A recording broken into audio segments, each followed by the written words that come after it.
Good morning and welcome to a special playoff edition of NBA Morning Scoreboard presented by Pacers Time Podcast.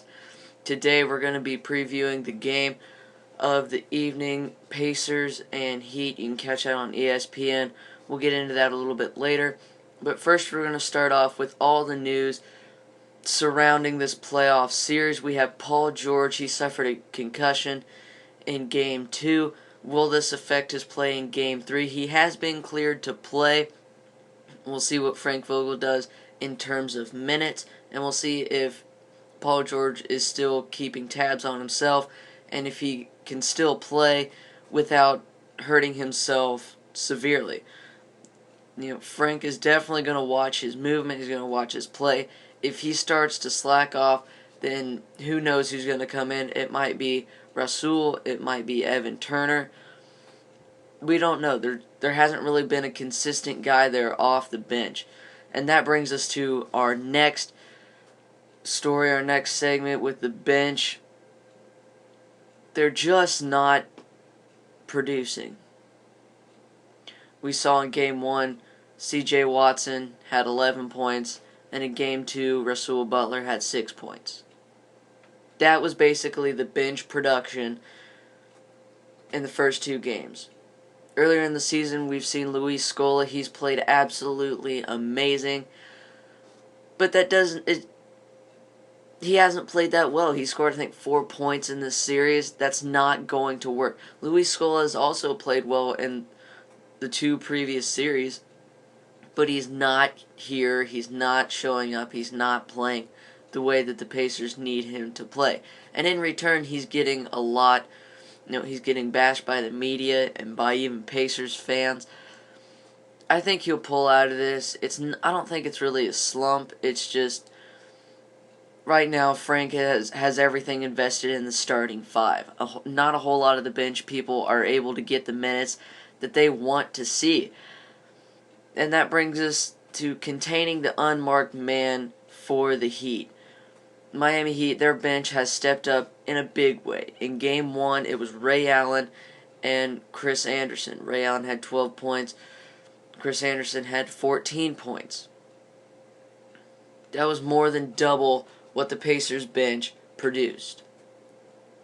Because in Game 1, it was C.J. Watson. 11 points. That was it. And then Game 2, Ray Allen put up 3 points. He wasn't there as much, but Chris Anderson was still there. He had 3 points, but he had 12 rebounds, and Norris Cole had 11 points. It's different guys showing up every night. Tonight, who knows who's going to show up. And in that game, you also saw Dwayne Wade.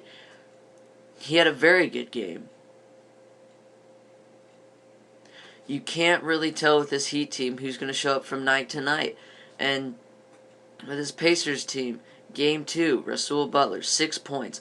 That was basically the production of the bench. A lot of people say that this series is in the starting five. It's with Roy Hibbert and playing big. No, you see whichever team their bench plays the best, that's the team that's going to win. Game 1, the Pacers could get away with it with just CJ having 11 points. Because the starting five was there and everybody was playing collectively. They were playing amazing. They were passing the ball. They were making that extra pass. That wasn't as much the case in Game 2. They weren't making that extra pass. They weren't looking deeper into the post. The Heat were able to kind of shut down a little bit of Roy Hibbert in the post. They were able to force the ball out, and we saw that in the third quarter of Game 1. They were just able to keep Roy Hibbert out of the post, and they were able to bring the game back. Tonight's game is absolutely huge and critical for both teams. The Heat win this game, they go up 2-1. And they have another home game. Potentially they could go up 3-1.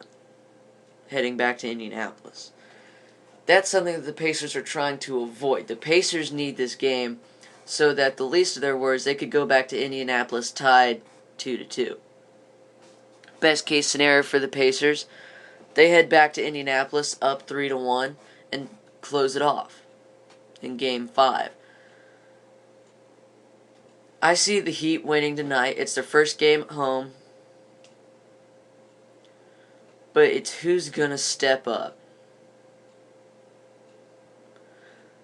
Can LeBron James have a huge game? He really hasn't done that. He's played Paul George has been able to contain him to a degree. Game 1, he had 25 points, 10 rebounds, and 5 assists. That's a good game. That's a good game. It's not an all-star worthy game, but he got done what he needed to get done.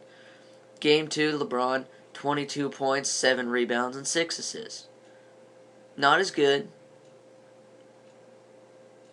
but it was decent.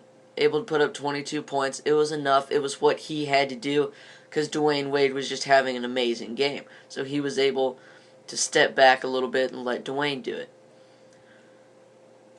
But is it time for LeBron to have one of those 30-point games, 30, 40-point games where he goes out and he is just 100% dominant?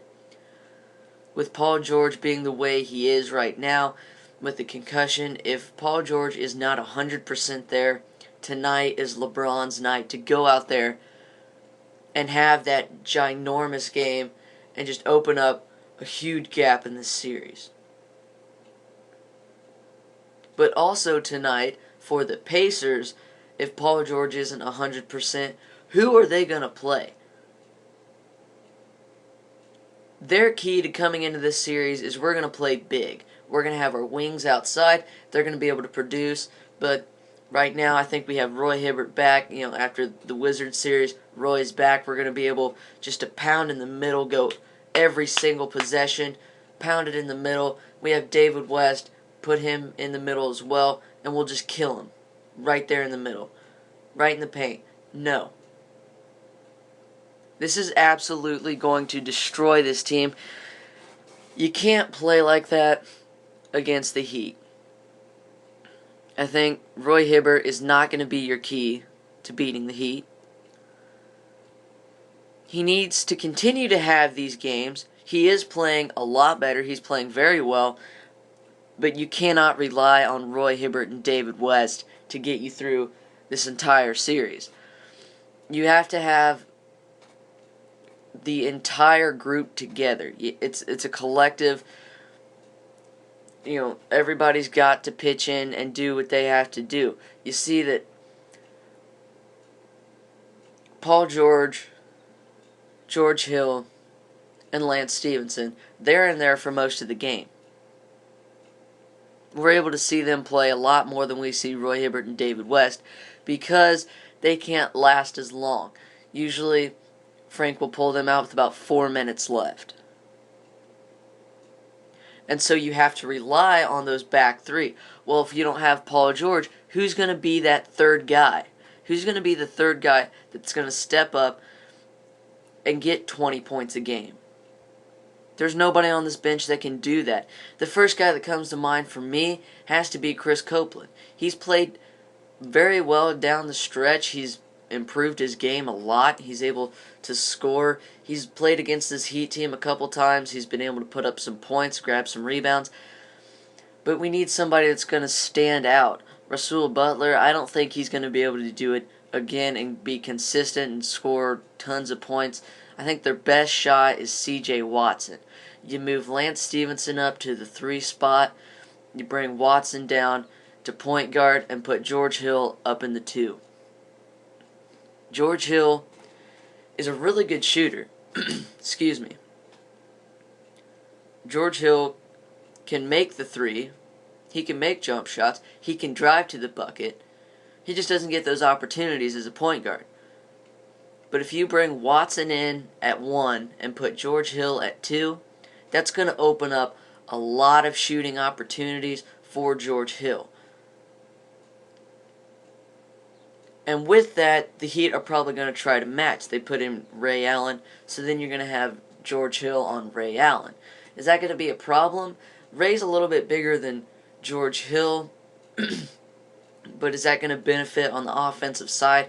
I think that George Hill would be able to drive and penetrate in the middle and get buckets for guys like Mahimi and Scola if they decide that they're going to show up and play ball. So, to recap, Paul George, questionable. He's going to play, but is he really going to is he going to have a significant role? I don't know. To be honest, nobody knows. I think he's definitely going to try to tough it out, but the worst thing that he can do is play when he's not 100%. Is this series over? If Paul George isn't 100%, it's over. If the Heat win this game, I think the Pacers are still in it, but the Pacers are going to have to win the next two. And a big key for the Pacers, you have to stop the Heat bench. They don't know who's going to come out and play amazing. They've had guys, Ray Allen, Chris Anderson, Norris Cole.